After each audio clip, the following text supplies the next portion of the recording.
Недозволиво е, поради неспособноста на актуелната власт, околу 1000 вработени во јавниот сектор се уште да бидат оставени без плата.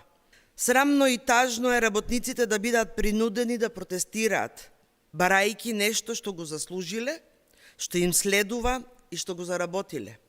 Со распределбата и создавањето на новите министерства, инспекцијските служби, власта ги стави под капа на министерствата и не се повеќе самостојни органи.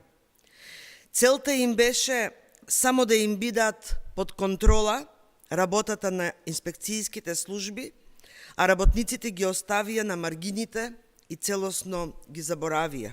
Власта на Мицковски и ДПМН го има најголемиот буџет во историјата. Буџет од 6 милиарди евра, а не ги покачува платите на работниците во јавниот сектор. Имаме буџет за удобност на власта, но не и за поголеми плати на работниците. Очигледно, за да се збогатат функционерите на власт, за нивните плати, за коли, мебел, луксузирање на власта и задоволување на интересите на елитата.